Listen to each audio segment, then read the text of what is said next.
এখন গভর্নমেন্ট বসবেন, গভর্নমেন্টের সঙ্গে আলোচনা হবে, আলোচনা আরও সময় লাগবে। যত বেশি সময় যাবে আমার কাছে মনে হয়, আমাদের কাছে মনে হয় যে সমস্যাগুলো তত বাড়বে। যে কাঠামোটা যদি না থাকে, সেই কাঠামো না থাকলে আমরা ওপর থেকে শুধু চাপিয়ে দিলেই আমরা দ্রুত কোনো কিছু করতে পারবো না। তাই আমাদের স্ট্রাকচারটাকে ঠিক করতে হবে, প্রতিষ্ঠানগুলোকে ঠিক করতে হবে। সেই প্রতিষ্ঠানগুলোকে যদি আমরা গণতন্ত্রের উপযোগী করে গড়ে তুলতে পারি, তাহলেই আমরা গণতন্ত্রকে সফল করতে পারবো।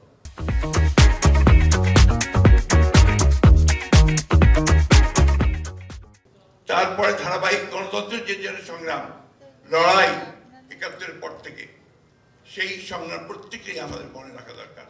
এবং সেই লড়াইয়ের মধ্যে দিয়ে আজকে আমরা ছাত্রদের ত্যাগের মধ্য দিয়ে, তাদের আত্মত্যাগের মধ্য দিয়ে আজকে আমরা এই জায়গায় এসে উপস্থিত হয়েছি। সুতরাং আমরা আপনাদেরকে এটুকু নিশ্চয়তা দিতে পারি, বলতে পারি যে আমাদের দলের পক্ষ থেকে আমরা সবসময়ই গণতন্ত্রের সংস্কারের পক্ষে, অর্থাৎ গণতন্ত্রে পৌঁছানোর জন্য প্রয়োজনীয় সংস্কার তার আমরা পক্ষে, তার জন্য আমরা কাজ করেছি, করবো ভবিষ্যতে।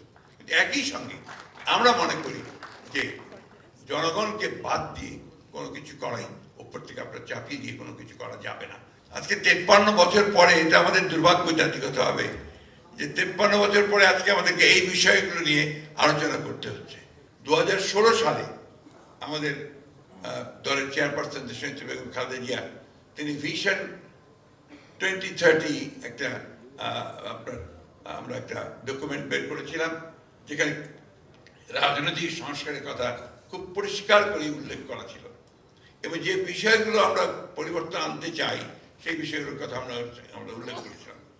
সেখানেই আজকে যে বিষয়টা একদম সামনে চলে এসছে, যে আপনার প্রধানমন্ত্রী এবং প্রেসিডেন্টের যে ক্ষমতা, তার ভারসাম্য রক্ষা করা, এক ব্যক্তি যেন দুইবার আসতে না পারেন প্রধানমন্ত্রী হিসাবে, সে বিষয়টাকে নিশ্চিত করা। এবং একই সঙ্গে আপনার যে 2 কক্ষ বিশিষ্ট পার্লামেন্ট, এইটা কিন্তু তখনই, অর্থাৎ 2016 সালেই আমরা কিন্তু এই বক্তব্যটা নিয়ে এসেছিলাম। এবং পরে সমস্ত রাজনৈতিক দলগুলো আপনারা সেটাকে সমর্থন করেন। পরে সমস্ত রাজনৈতিক দলগুলোর সঙ্গে যারা ফ্যাসিলিটির বিরুদ্ধে আমরা আন্দোলন করছিলাম, তারা আমরা কিন্তু একসাথে আলোচনার মাধ্যমে আমরা 31 দফা আমরা একটা কর্মসূচি, সংস্কারের কর্মসূচি আমরা নির্ধারণ করি। সুতরাং সংস্কার পক্ষে আমরা কিন্তু প্রথম থেকে। দুর্ভাগ্য আমাদের এখন কিছু কিছু বক্তব্য আসছে যে বিএনপি সংস্কার চায় না, নির্বাচন চায়। এই কথাটা সঠিক নয়। আমরা বারবার করে বলছি যে আমরা প্রয়োজনীয় সংস্কারটাকে শেষ করা, অর্থাৎ ন্যূনতম যে সংস্কার প্রয়োজন একটা নির্বাচন করার জন্য, গ্রহণযোগ্য নির্বাচন করার জন্য, সেই সংস্কারটুকু করে আমরা নির্বাচনে যেতে চাই।